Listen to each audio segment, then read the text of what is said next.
Corporate Counsel Business Journal, and we're pleased to be working with Purpose Legal, our partner in today's webcast, from early case assessment to early case intelligence.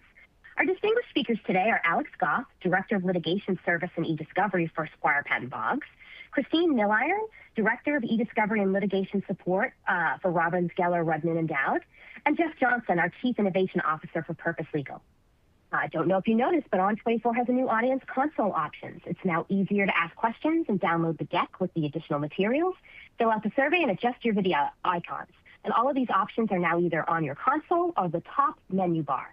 If you'd like to request CLE credit, please respond to the pop-up check-in throughout the webcast and enter your name and bar number in the survey at the end. Certificates will be distributed once the state approves the program, and CLE is only available on the live day and not on demand. And now, what you've all been waiting for, I'd like to pass it back to Jeff. Jeff, take it away. Thanks, Jennifer. Welcome, everybody. Excited to spend a little bit of time with you today. Take one brief minute to introduce Purpose Legal, talk a little bit about who we are. We are a global legal services provider. Our focus is on providing superior outcomes for our corporate clients and law firms. We accomplish that by combining expertise, human expertise, with machine learning, generative AI, and other analytics. We're excited to have expanded the scale of that expertise recently through the acquisition of Hire Counsel just last month. Enough about Purpose, and moving on to some individual introductions. I am Jeff Johnson, Chief Innovation Officer at Purpose Legal. I've been in the industry for a very long time, over 25 years now. I've worked at small service providers, boutique providers, very large, big box providers. I've led technology product development in the area of machine learning and technology assisted review. And I've helped clients design, execute, and validate review protocols on hundreds of large and small review projects. I'm really excited to spend time today with Christine and Alex. Both of them are two of my favorite colleagues, very bright, very insightful, and really grateful for them spending time with us today. And I'll hand over a little bit of time to Christine and Alex to introduce themselves. Sure. Hello, I'm Christine Milliron. I'm the Director of eDiscovery and Litigation Support at Robbins, Rudman, and Dowd, which is a plaintiff's firm that focuses primarily on large, complex litigation. So I run both the eDiscovery and Litigation Support departments here, and have spent about over 20 years in the industry. My background leans heavily toward the technical, kind of nerdy side of things, and I'm looking forward to discussing early case intelligence today. And hello all, Alex Goth, Director of eDiscovery and Litigation Support at Squire Patton Boggs. I am now a veteran of 31 years in this industry, and as everyone can see, those years have been far tougher on me than Jeff and Christine. I was 13 years on the service side and now 18 years here at Squire Patton Boggs. Very happy to be here today. Thank you for the invite, Jeff. Much appreciated. Fantastic. And Christine, I appreciate you putting yourself in the nerd bucket. I firmly fit in the nerd bucket, and I know Alex does too, but I'm always reluctant to put people in there against their will. So that gives a little bit of an idea. That gives everybody a little bit of an idea what this conversation might be like. I want to frame up our conversation today with a couple of points before I get much further into this. First of all, I want to share, I'm going to keep it anonymous, but I want to share a quote from somebody that in the run-up to this webinar received an invitation and sent an unsolicited reply to the invitation. And the quote is this: "Stop pushing this AI nonsense on everyone. The tools suck, but they're going to eliminate jobs anyway. I sincerely hope that other lawyers have enough self-respect and strong enough self-preservation instinct to stay away from them." So I just thought that I had to laugh out loud when I got that quote. And I will tell you, I agree a little bit with it, but then I disagree a lot with it. So let me tell you what I agree with. Sometimes AI sucks. I see a lot in my day-to-day life and maybe a little bit at work. Actually, when I try to use AI for some things, I see it at work too. Sometimes AI generates things that, candidly, the world would be better off without. But the tools we're talking about today are very purpose-built, and we put them in place with very structured workflows, validation processes, and in those contexts, they just very simply do not suck. Will AI eliminate jobs? Maybe someday. I will tell you that the entire context of our conversation today with early case intelligence, most of what we're going to talk about today, we simply do not do because we can't do it given the timeframes and the volumes of data that we're talking about. And we can't do the things that we're talking about doing with AI. So in this context, I would argue it's not going to steal a single job,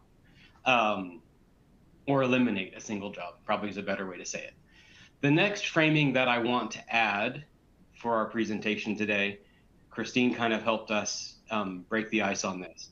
Our conversation today is very much around what these tools can do and how we can use them to accomplish some things in an eDiscovery process.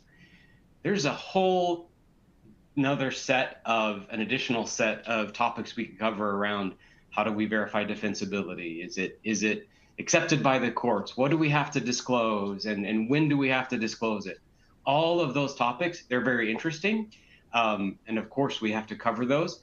That's not necessarily a topic for today. We are planning a round 2 of this webinar series that will cover all of those topics.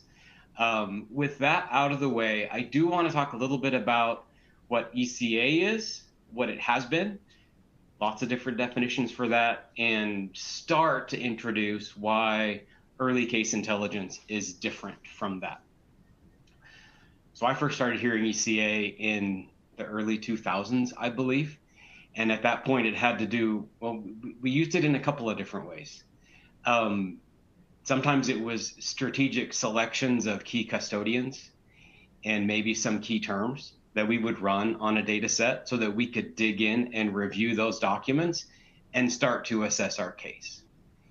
And there was a whole round of technologies, whether it's unsupervised concept clustering or sentiment analysis or a whole bunch of different technologies that we could use. I remember one of the cool ones was communication network diagrams, which were always, for me, they were always really cool if you're talking about 5,000 or 10,000 documents. If you're talking about 1 million documents, it's kind of overwhelming to try to make sense of some of these tools. At the end of the day, whether it's because we didn't have time to go through that selective sampling process at the beginning, or we didn't have time or the inclination to dig in and really understand the technology tools, most ECAs, and I've been asking clients this for the past few months just to see what they are doing for ECA now, and it's almost always search terms. We're creating search terms, we're running them against the data, and we're promoting hits on those search terms through whatever level of negotiation through to the next stages in eDiscovery. So that's what ECA is most of the time. So what are we trying to talk about today? We're talking about getting, not just finding relevant documents faster.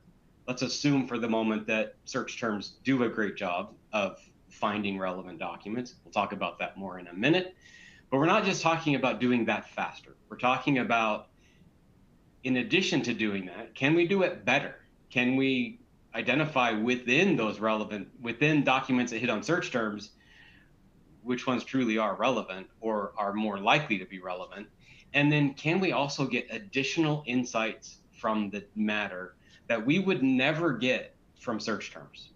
So that's just a little bit of framing for what we're going to talk about today. I want to go ahead and move into, let's talk about search terms for a minute. Since I said most of us, not all of us, I mentioned this on a call earlier last week, and I could tell by Alex's face that he was a little bit disturbed that I said everybody just uses search terms. That's not accurate. Some people do more than that, but most of us are just doing search terms as our ECA exercise.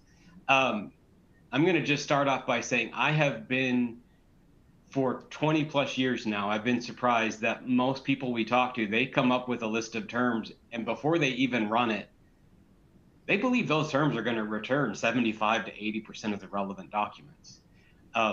May or may not be true, and I know Christine and Alex are going to spend a little bit of time talking about search terms now, so hopefully I got it kicked off in the right direction, guys. All right. So, like Jeff said, obviously traditional ECA often involves the use of search terms. And I do have to say, I'm not fully against search terms. There are definitely some situations and cases where they make sense. But in general, we've all seen how inefficient they can be. And this is for a variety of reasons. Overall, the human language is complex. Single words can have different meanings. You can easily miss, synonyms, abbreviations, typos, code words, and names, right? People don't write each other's names when they're communicating. Someone might write something like, hey, talk to Kathy instead of Catherine Smith. And a keyword search isn't going to connect those, but that's where Gen AI can. And a challenge that I'm currently seeing in a lot of these cases is the number of different communication platforms involved. The same person usually communicates very differently in an email than in a text or Teams or Slack message. And those variations make it very difficult for a single set of search terms to reliably capture all the relevant communications. And also, if you have a case that has very nuanced issues, crafting terms can be very difficult. The recall is usually very low, and so you have to have terms that are broad enough to capture the relevant material. But then you're possibly faced with a high number of false positives, which then obviously will increase the documents that need to be reviewed and ultimately increase your review costs. But the alternative, if your search is too narrow on those topics, you can absolutely miss a lot of relevant documents, and that's also problematic. And then when it comes to strategic decisions without key insight from documents, even when search terms are carefully crafted, right, through custodial interviews, iterative testing, sampling, they're still based on what we think the documents say before we've actually seen them. And then often we're negotiating terms that are based off of a number that's returned. Everyone's familiar with like the search term hit list, and often it's just like, oh, that number's too high, or that number's too low. So when we're making decisions based off of a number versus true intelligence on whether that search term is returning relevant documents. And this is where we're gaining that true insight into your documents early on in the case with an early case intelligence tool can really help here. So that's all sorts of issues with search terms, but Alex, you can continue on. Yeah, thanks, Christine. And Jeff, first of all, as you were sharing with us the message that you received, I suddenly had this historical vision of people taking off their wooden shoes and throwing them into the gears of the windmills, right? And I certainly felt when this first came out and I saw my children using it for their homework, and I'm like, no, you have to use an abacus before you can use the calculator, right? Part of me was like that, but it's here, and we just simply have to, accept it and learn how to use it responsibly and defensively. So interesting message, though. People have those kind of viewpoints on this. So picking up on the search term piece, the search terms, what I have found historically is that they're great for what you know. And certainly when you are at the onset of a case and you have received some number of tens of thousands, hundreds of thousands, millions of records from your client, it's often the easiest path just so that you can start making some first steps. But you have to do that responsibly, right? You have to realize that this is going to help me find the things that my client already knows about. I am going to be able to kind of go down a focused path, but you have to be able to kind of look at that for what it is, right? As Christine was kind of talking about those search term hit lists, one of the areas that still I find a great deal of value in those lists is the unique hits. Often unique hits show you where you've got some sort of outlier that's potentially bringing back some noise. So there's some value in that as well. Whatever is left over, all right, hey, the stuff that we haven't looked at, okay, well, how do we approach that from an ECA perspective? maybe doing some other searches based off of what we've actually learned about and the things that we found. Maybe we're going to do some strategic sampling of the data and just kind of take a look at a cross section of the types of data that we're getting. So it helps, but you have to make sure that you are utilizing all of that information that you're getting and being able to constructively look across that and do a foundationally defensible kind of approach to it, at least for the onset of your case while you're trying to bring all of this together. We have seen this push to the left for quite some time now with the advent of Google having all of this stuff in a consolidated environment for companies to use, and certainly the 365 environment. So there's this effort to try to move left on kind of that EDR spectrum. And hey, let's do some smart things with this data before we have to send it off for our counsel to start digging into, looking at, and what can we do to this data set before we send them perhaps too much. And what's very interesting with this is that we all kind of saw this potential of Microsoft going out and buying companies like Equivio back in the 2015, 2016, with the very kind of early onset of predictive coding type technologies. And hey, let's put it in there, but you still don't see it. There's facets of it that are in there, but IT people tend to be too overworked. They're stretched thin. They don't have enough resources. And at the end of the day, they're not necessarily experts in the data. And they just say, you know what, I'm going to give you the mailbox. Here's the date range. Maybe we cast the net wide with some very, very broad terms, or just tell me who the people are that are involved. And suddenly now, you're still looking at 500,000 records or 100,000 records or 1 million records, right? And now you get it here, for instance, at a law firm, and okay, what do we do? What are the ways that we actually kind of approach this now? So we, and I think many firms have been trying to kind of we've cobbled together kind of ECI type functions. And Jeff is going to start talking about these. We have been doing some of these things, but it's been under the ECA kind of guy, or the ECA kind of concept. Hey, let's get some results. Let's do some tallies. Who are these people? Who are they talking to? It took time. It took somebody on the technical side to actually kind of go through that workflow, and you had to be disciplined about it. Well, again, it takes time. You need people. You have to have expertise to do it defensibly and responsibly. So, hey, Jeff, this maybe now is kind of the transition to, hey, maybe this ECI thing is going to help us do it faster and a little bit better. Yeah, thanks, Alex. And Alex continues to remind me that I use too many always and everyone's in my comments, because it's not true that we're always seeing clients rely entirely on search term. Everyone doesn't rely just on search terms. There are people that are doing some additional analysis. I can tell you from, it's a challenge to try to come up with those processes, and it does take a lot of time. And usually they're sort of approximations and ideas, and we kind of have to come up with a lot of different ideas and hope that those additional ideas help us get more insights than search terms. So that's a good transition into, and by the way, I will just mention, in case I don't remember to say it later, I think search terms can be a very effective tool too. I'm not intending to dismiss search terms. In fact, there are some really exciting ways to use the technology we're talking about today in conjunction with search terms during the search term negotiation process. We've got a client now that's in the process of coming up with his search term proposal. He's running this analysis first. After we run this analysis and get some of the relevant triaging that we're going to get from this technology, we will then go and do, as I said, we're using other technologies as well, but now we have the benefit of running concept clusters on all of the documents that the AI said are likely relevant. And I'm getting way ahead of myself now, and then we can use those concept clusters to provide really good guidance into an initial set of search terms that we can propose to the other side. So there's a lot of ways to use these to develop search terms, to test search terms.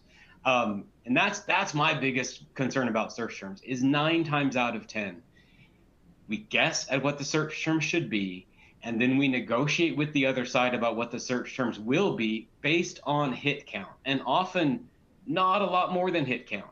So it's very difficult to do search terms right. So what's better about ECI? Now that I've spent too much time talking about search terms, but what we get out of this is we can provide this analysis, an overview of the case. So that can be the complaint. It can be a request for production.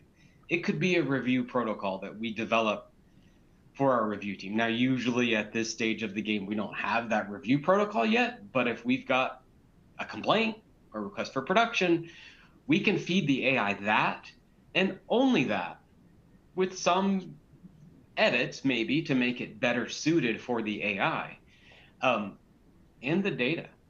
And out of that, we can get relevance triaging. We're going to talk more about this through the course of our day today, but our time together today. But we get relevance triaging. We can get lists of key people, key events, key documents, categorized by the types of things that are relevant to our matter. All of those are the kinds of things that you never get with search terms, and we can get them within days of the collection. I'm just working on a case recently that search term negotiations and arguments had been going on for 9-10 months. You don't want to wait to get intelligence out of your documents while all of that is going on. So we can do this in parallel. Anyway, enough about framing it up a little bit. Let's start to look at what it looks like.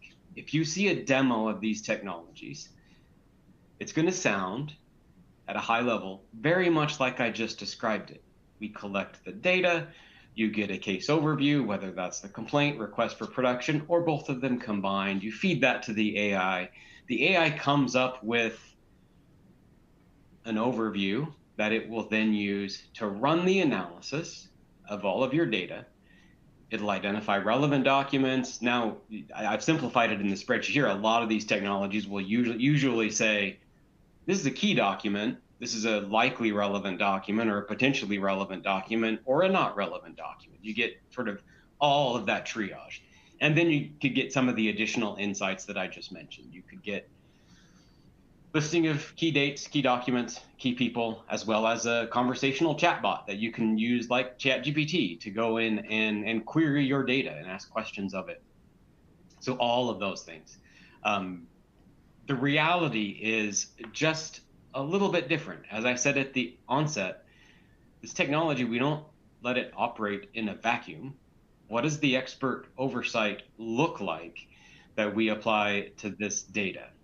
At a very high level, I want to cover this, and then Christine and Alex are going to sort of share their thoughts about how these workflows really work in practice and where we want to make sure we've got that human oversight.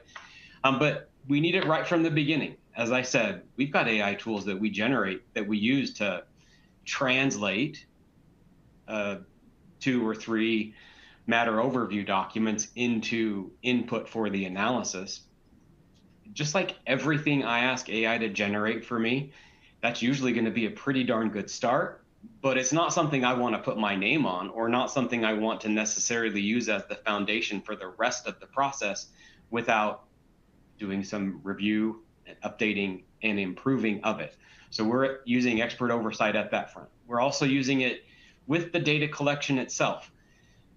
We're still at a place, the cost of using these technologies will change. They're very affordable at this point. They will continue to be more affordable over time, I'm sure,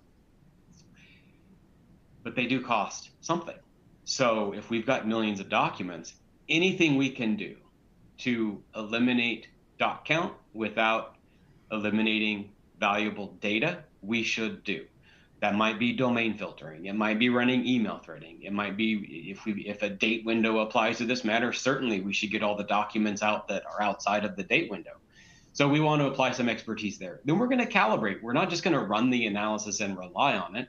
We're going to run some testing, see what the testing looks like, and then when we feel comfortable that the input is going to get us a good result, then we're going to run it on the entire population. And of course, we're always going to validate results. We're going to decide what exactly we do with each of the relevant buckets. As I said, if there are multiple potentially likely key, for example, we might approach the review for those differently, or we might just use them to queue the review in that order. And then what are we going to do with the not relevant? I want to be careful when we introduce this technology to clients. I have a number of clients who just sort of default to the, well, you're telling me this AI is great, and this AI is now telling me that these 80% of my documents are not relevant, so I'm done with those, right? And no, you're not. We have to figure out what we're going to do with those. We have to do something with them, and it's not just count on the AI and then put them in a bucket and ignore them for the rest of the matter. So anyway, those are just some of my thoughts about the expertise. Christine, Alex, what do you think? So, I mean, I can start. So when I've had the opportunity to work with some of these tools and test others, and when I first saw the technology, I was like, oh my gosh, this is absolutely insane. Everyone needs to use this. This is so amazing. But I would also say, in that same breath, I wouldn't necessarily say concern, but I really think that we need to proceed with caution. And like Jeff mentioned, there's almost like two different ways to use this technology. And one is just analyzing your data, like investigating, right? Who are those key players, key issues, timelines, the narrative? It's really just gaining such valuable insight of your data. But then I always, put it in the bucket when we're starting to talk about culling data out, right? Like putting in those buckets of relevant and not relevant. And some of even the statistics that they're throwing out there is that you can, reduce by 50 to 90% using, this particular tool. And that's where, obviously that sounds amazing, but I think there really needs to be more conversation about this piece right here. And I know today we're really kind of tackling this from a technical perspective, but really I do think needs to be more conversation and more legal, kind of insight into this piece here. And I know Jeff mentioned it earlier, but I do want to just reiterate. So there is going to be a panel that fully addresses this, right? If there's going to be a shift where we're culling out documents based off of a Gen AI prompt, then we really need to have more discussion about that and what that would look like. And so I am going to plug this future webinar. We have two amazing panelists that will be coming in from both kind of perspectives, one from the producing party and one from the receiving party, and just kind of talking through where can we find that common ground on, again, if we're calling out documents, and also just what does that look like, right? Are we going to collaboratively develop that like a neutral prompt, similar to negotiating search terms? Are there particular reports or outputs that can be shared? What validation method, the size? But I think we can do this in a collaborative, transparent way.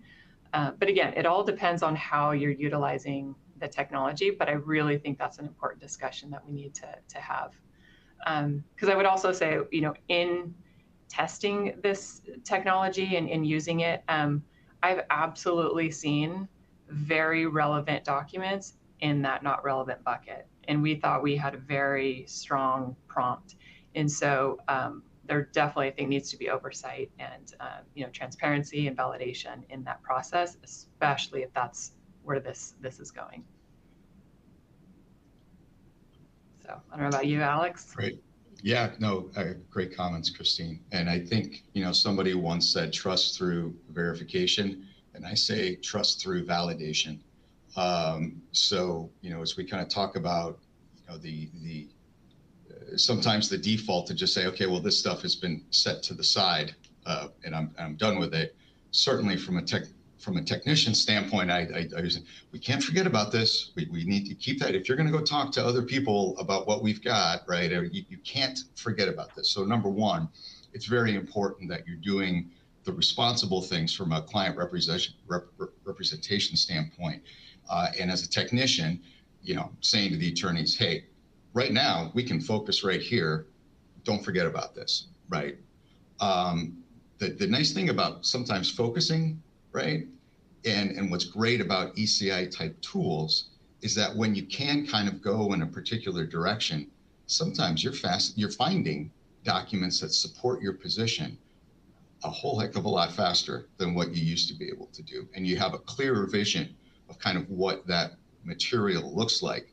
And so you find yourself being able to kind of maybe go on the offensive a little bit, and be able to bring information to the table quicker, have a better understanding of it. And obviously now you're going to be able to put pressure on the other parties involved. And that will sometimes, kind of weigh obviously to your benefit. It's a strength, right? But again, you cannot lose sight of what's sitting off to the side. So certainly as a case progresses, if it does progress, if it doesn't settle, all right, we have to take into account what's over here. And if I can throw out a geek term that I want to share with everybody, it's a statistically valid random sampling. I know that sounds really tedious, but it really isn't all that hard to do when you simply understand, hey, I've got this many records. I'm going to do a valid random sample of this many records, and I'm going to see what's here.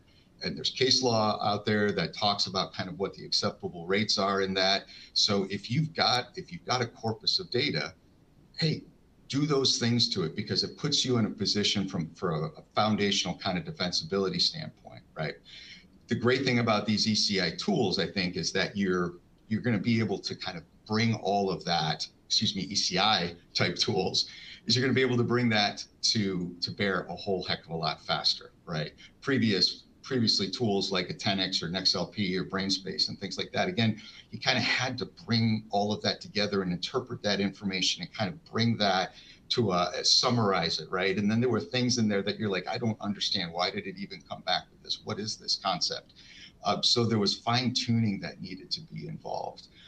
And certainly kind of what I have seen from what the ECI tools do is that it is pulling that together in a much cleaner and a much faster way.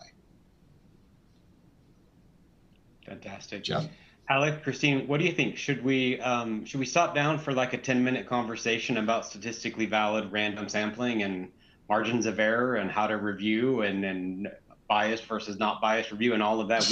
We could have some fun with that, right? That's yes. We'll lose a lot of people, Jeff. We save that for another I think day. a lot of that should be what is negotiated. It really does. I mean, I don't know how in the weeds you want to get into that right now. Just knowing that term exists helps you in your taking care of your client. Mm-hmm. I was mostly joking, Christine, but we can get together afterwards and have that lengthy conversation.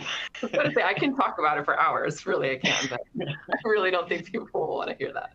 If I'm not mistaken, you and I have talked about that for hours by now. So, that's all right. Jumping into some use cases for this. So we're talking largely today about early case intelligence. So I've collected data. I want to start evaluating that data for review and production. I'm going to run it on that. There are a lot of different use cases for this technology. So I want to just share a minute, and I'm going to show some screenshots from a technology that we use here at Purpose quite a bit. Have some exciting news coming about that in the next week or so. But I want to be sure and say this is just a technology that we use. It's not the only technology we use. It's not the only technology available.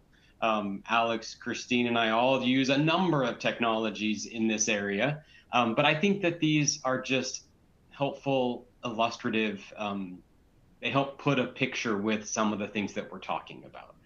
So compare this to running search terms. I've run search terms. I get a hit list that says there are this many hits, this many unique hits. If we include families, it's this many documents. And that's all you get unless you dig in and start looking at the documents. This is a dashboard that it sort of gives us a good indication of that relevance triage that I'm talking about. Not only have I run my documents through, and it's classified documents into the buckets I've mentioned earlier: key, likely relevant, potentially relevant, not relevant. It's also given me buckets of topics. And I realize, I'm not sure, on my screen, this is a very hard to read slide. I hope maybe it's coming better for many of you out there because the text is rather small. But what this is essentially a topic wheel that I can bore down into and go at a very finite level, looking at the different topics that the relevant and not relevant, by the way, and I'll talk about not relevant in a minute, documents relate to. And these topics, by the way, are not just simple unsupervised clusters that the technology created in analyzing the documents. It's looking at the matter overview that we gave it. And it's essentially overlaying that overview with the topics of the documents that we've analyzed and putting documents into topics that relate to the overview. That's how it kind of makes the relevant determination. So that's what these relevant topics will look like. Every potential likely key relevant document is going to be in one of these relevant document topics.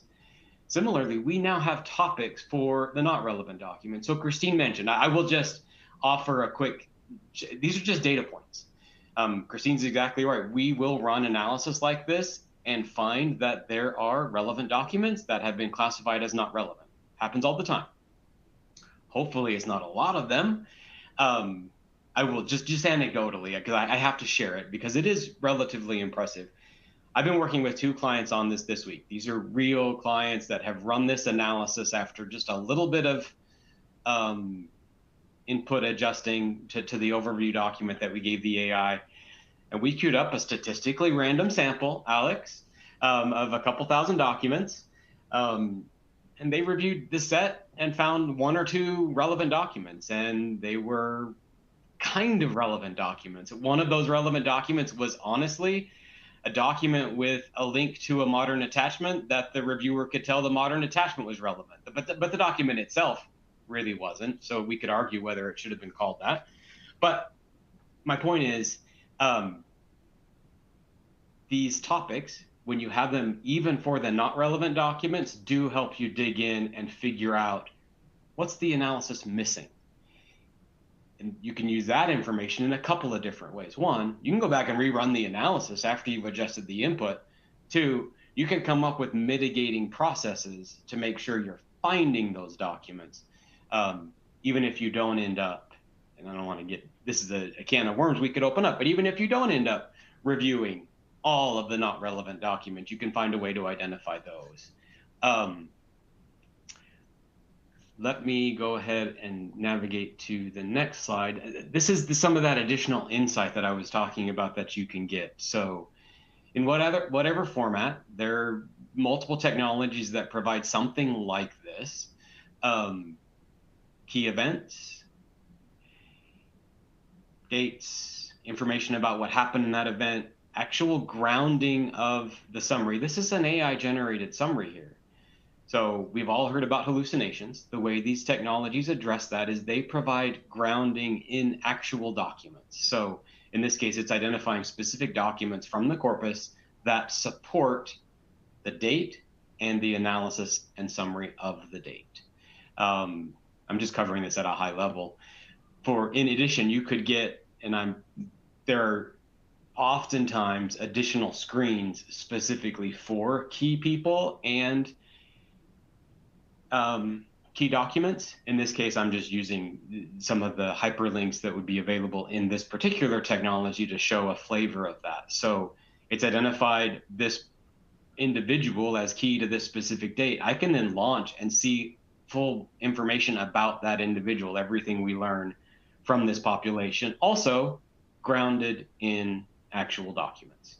Learn about their role in the matter. I didn't scroll down when I made the screenshot, but it also even proposes potential questions to ask this individual, maybe in a deposition setting or some other setting. And then for all the documents, we have a hyperlink that we can launch and see the documents. So I just wanted to show that because getting that visual indication maybe puts a little bit of context to all the things we've said about these technologies leading up to this. So I wanted between Alex, Christine, and myself to talk a little bit about the various use cases that we've seen clients use this technology in. What do you think? Christine, you've gone first a number of times today. Alex, I'm going to shift things up and put you on the spot. You want to go first here? Yeah, thank you. So from like a pre-review case strategy standpoint, I think many of us have been in the situation where it's like, well, we're never eager for legal spend, right? And let's see where we can get to with this particular issue that we're facing before we have to, kind of go to outside counsel potentially and kind of take this next step with it. And so suddenly, kind of when you're in the position that we're in, we will get information and the schedule is tight, right?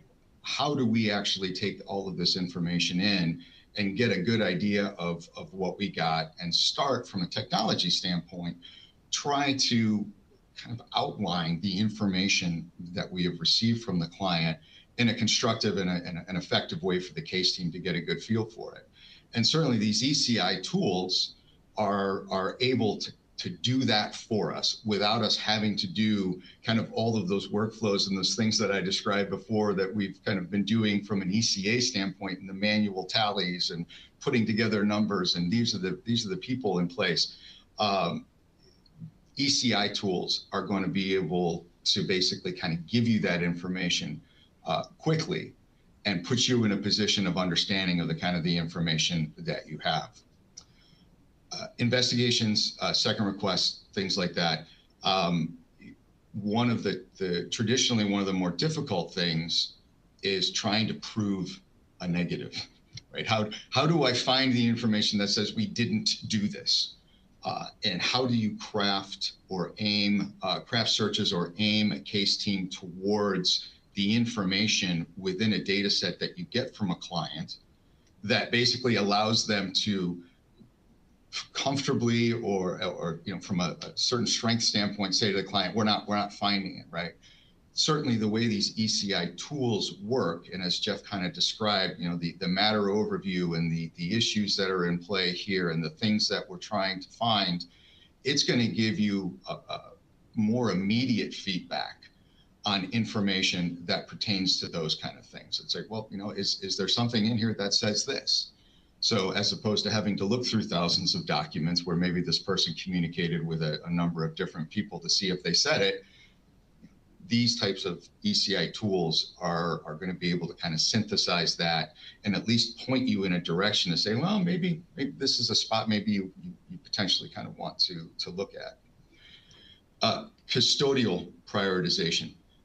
This absolutely, I think, is a very important thing because clients often have well, these are the people that kind of worked on the project, and then, or the issue in question, and then all of a sudden it's like, oh, well, who's this person over here? Okay, well, I know that, but why are there so many emails that went, or communications that went to this particular person? And we knew this person was involved, but maybe they were a little more involved than, potentially we thought. What's the information that we're seeing within that custodial set of data for this particular person? So it gives you a much faster feedback essentially on, hey, these are the people involved. And just from a very strategic level, you can say, wow, well, there's a lot here for this particular person. And maybe we need to dig deeper here. Christine? Yeah, and so, obviously these tools, are often meant kind of more for this early case analysis, but they can be used in a variety of other ways as well. Ultimately, anytime we can, solve problems or streamline current workflows, we want to do that. So you can use it for analyzing incoming productions. I know historically, and I'm sure no one here has ever done this, but we've received productions like at midnight before a deposition. And it's like, man, if I would have had some technology like this where I could just ask it some questions and instead, and really gain that insight, but instead we, had to use other tools to try to figure out what documents were in there, right before that depo. But you can analyze just in general these incoming productions. It helps identify gaps in data, gaps in sources, just production deficiencies, potentially new custodians, and overall just data trends. Also, deposition prep, I feel like that's kind of an easy one. You can use it, do your traditional deposition prep and then see what the system, suggests, right? What documents, what questions, and see if there's any that you want to add to yours, or, start with, what the system comes up with and ask it questions and get those documents and then expand from there. So there's ways that it can help you there. And then in terms of like scope change, sometimes you'll start your review with your initial understanding of the case. And as you've reviewed some documents, things that, initially weren't as important up front are now important. And so being able to kind of change and utilize the technology to go back and analyze those documents, trying to find those documents with questions or other technology is something that's also beneficial for. And then also, and just QCing reviewer coding, if you have a traditional review going on, and just QCing, things that they might have marked as not relevant or, irrelevant. You can always go back and, and try to see if are there key documents in that data set that was potentially missed. So overall, there's just different ways to utilize the technology as well. Fantastic. Thanks, guys. I'm going to navigate. I just want to cover for just a minute or two. We're maybe a little bit behind schedule, but not by much. I want to be sure and leave some time for questions. It looks like we've got a couple, and we'll get to those in just a minute. I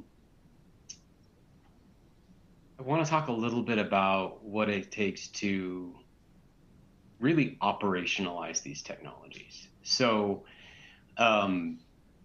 it's really pretty easy with most of them to go in and play around a little bit and see that it can do some pretty cool things. I suspect that a lot of our audience has probably messed around with a ChatGPT or a Copilot or a Gemini or whatever. Pick your AI tool of choice and seen that it can do some pretty cool things. And you've probably even heard of people that are seemingly changing their lives with them, but maybe haven't quite figured out a way to really make yourselves more efficient in your outside of work activities with AI. The same thing applies when we're talking about these tools. It's really easy to go in and open up, whether it's the tool we're talking about here or relativity error for review or file read, just to name some of the technologies that we use, and see that they can do really cool things. That's not the same as using them matter in and matter out in an effective way that provides what you need from the technology reliably and at scale. So I'll just spend, the important thing here is we need to define what we're trying to do specifically, build a process to do that, and make sure that we're putting expert oversight in all the right places to ensure that the result works that well. And then, to use Alex's term and one of my favorite terms as well, validate at the end that it has done what we expected it to do. And ultimately, we want to be able to demonstrate that it is improving outcomes cost effectively. And we need to put these programs in place through processes that measure, not to get too businessy about it, but measure ROI. So we make sure that it's not just fun, but that it is making outcomes better in a cost-effective way.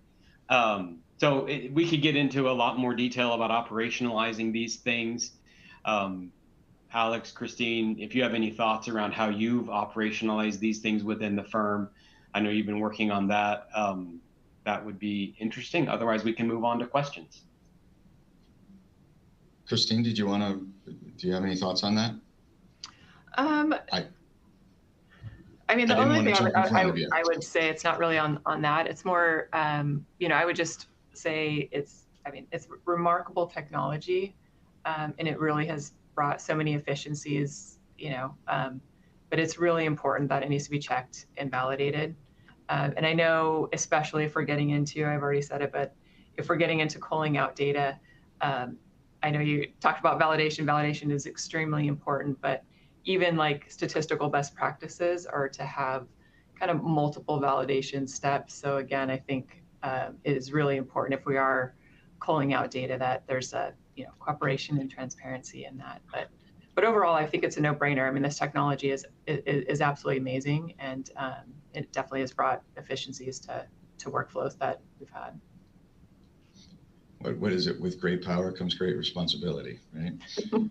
That's great. So I just a couple thoughts from my side here on this kind of like how do you even think about kind of approaching this, and what's the path for kind of adoption or implementation, or just how do I even get a feel for what this will do? What I found interesting, particularly about these types of technologies, is that it's not going to disrupt your workflow, right? So you actually, this can augment what you have going on. And in fact, if you've already got something going on and you're going to give this a try, you've got an immediate kind of, you've got a couple tracks here, and you can look at what it's bringing back versus the things that you've already found. And that is a way to, number one, get comfortable with what the technology can do, and then also help you kind of tweak and adjust kind of the way that you are prompting the system, or the information that you're giving the system to help you find the things that you're actually looking for. So you're not handcuffing yourself or driving yourself down a road of no return by trying this out. You can dual track it. It's going to augment what you already have in place. Additionally, if you're already using, TAR or CAL or generative AI review, I mean, this again is a great starting point for all of that. So this can help you kind of achieve an end result.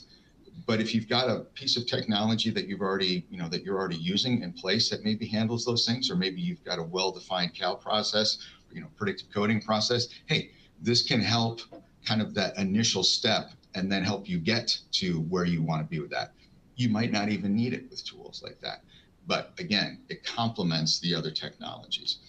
And I think it scales very well, right? It doesn't matter if you've got thousands of documents or millions of documents.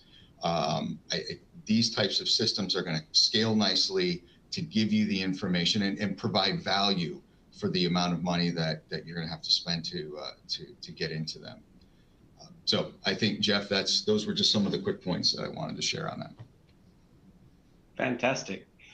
Well, I'm going to switch over to questions so we make sure we can answer a few of those before our time is out for today.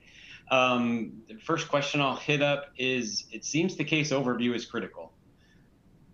Would be something drafted or a simple upload of the summons and complaint enough? So I think I know the answer to that. I mean, I know the answer to that, and I'm going to navigate back to here. So I will say that an upload of the complaint or a summons is a start, and it is critical. So we rarely recommend just doing that and just pressing go. So, and I'm going to just loop in part of an answer to another question that I see coming up here, around what kind of role do we see for document reviewers? So part of that answer, I will say that as we roll these technologies out, I'm a technology guy. I've been supporting reviews for a very long time. I've never been a reviewer. I've never drafted the first draft of a review protocol. So as I've used TAR technologies with review teams, I've applied the technology and helped with the model and evaluating scores and all of the fun things that go along with, the numbers and all the things that I like about processes like that. But I'd never drafted a protocol. So as we start to work with this technology, it is much more like working with people. So one of the roles and I'm not, what I mean by that, Christine laughs at me. It's much more like working with people than, say, a relativity active learning model is, and trying to train a relativity active learning model from days gone by to some degree. We need somebody to help look at what the AI generates and evaluate it against what we know through conversations with the client. And maybe we know in this case, they really only care about part of what's relevant in the case. We want to maximize the AI's efficiency by tailoring the protocol that our AI tools have generated automatically to what we really want to accomplish. And we're going to improve them almost every time. And then this calibration step, we do this step specifically to evaluate how the AI is utilizing the model, the input that we gave it. Is it using it effectively or not? And if not, we go back and adjust it. So absolutely critical point. That overview is the key to getting this analysis done right. So we start with what the AI tells us after we upload it into the AI tools, but that's not where we stop. Hopefully that answers that question. And I started to answer the next question we have around human document reviewers. What role do we see for them in this tool? I have some thoughts, but I want to give Alex or Christine a chance to chime in if they'd like to. What do you guys think? I mean, I had more of a comment on the initial one. I think that is important because there are different technologies when you're uploading the complaint. And again, this is probably getting a little too techy, but there are limitations in like prompt lengths and things like that as well that you have to be aware of. So I mean, I know you might have an amended complaint that's over 100 pages, right? And if the prompt has a limitation, then you really have to like narrow things down and really get to the point. Especially if you have like nuanced issues and things like that. So that's just kind of that little side point on that one. Excellent point. And so I'll just build on, sorry, Alex, go ahead. Oh, no, go, if you want to build on that, that's fine. Okay. But I do have a comment about the human reviewers, so. No, shoot, go for that. That's what I was going to start. I was going to turn to that. Okay. Yeah, it's interesting because for my 25-year-old and my children younger than that, they've kind of asked me, what does this mean for our world and having jobs and things? And I have told them that it's, technology is never, ever perfect. There's always going to be things where my take is that people are going to need to be able to have some input, adjust, improvise, adapt, overcome, so to say. And as Jeff had in that diagram, right, calibrate. It's not perfect out of the box. Somebody has to look at these results and they've got to do that calibration. They have to kind of help guide what that feedback is that the system is giving to you. And I think with most of these platforms, and I mean by kind of these generative AI platforms, you can steer them in a particular direction that kind of influences the way you get information back from them. And I will say with any sort of generative AI type tools, the legal industry, whatever it might be, if you understand where its weaknesses are, there will always be a value for a human being being a part of what the process is. Because if you understand where the weakness is and what that generative AI technology is, then you can help bring back a better result when you do utilize that technology. And that's really no difference than I think from an engineering perspective or whatever it might be. Where is the problem with a potential problem with what we've put together here? And I think if you approach it from that particular standpoint, all you're going to do in this context is you're going to strengthen the information that you're getting out of these platforms. Thanks, Jeff. Very good. So I think we might have about a time we might be losing some people. I'm going to talk for just a minute or two longer to answer a couple of questions here. And if I get cut off, we'll email out some answers. So one person asked, so if it generates a timeline for you, how do you validate it? So most of these tools, as I indicated, should provide citations to actual documents that you can open up a document and look at it. So each individual event that is on the timeline, you can validate it by looking at the documents to which it is grounded. Now, how do we validate that if it generates 40 or 50 events, that these are the 40 or 50 key events? Excellent question, and it may not be. The idea here at this point in time is that we're generating these events at a time when usually we get search term hits, at a time when we really don't have an idea. So the idea is that there's a pretty darn good chance that these events will include the key events that are on your timeline at the end of discovery. But we're gonna verify that through the discovery process. So I would never represent to a client that every key event we're going to identify is on this list, but it's better than not having any events at all. And I would argue, and most of the time it's been significantly better. Our clients have appreciated it. That's about as far as we can go on validating it. I just wanted to add a little, go ahead, Christine. Oh, I was just going to add to that. So not even just the key events, a lot of these tools, I don't know if we mentioned it, but they're really are built for litigation. And so they're really like the security aspects. They have an additional level of security aspect. And then also, you're talking about the citations. Usually you see the citations throughout. And that's one thing that, you got to tell your attorney is like, it might give you a summary of something, but it's absolutely up to you to click on that. And a lot of these tools will even highlight the particular text of the document. That is why they, it thought a particular way. So throughout the tool, there's citations on every aspect of this, and it really is up to the attorney to be validating everything that is generated from them. Very good. Well, I think we are out of time. I'm gonna move over to our post-call email listing to send out some answers to some of the other questions that we have here.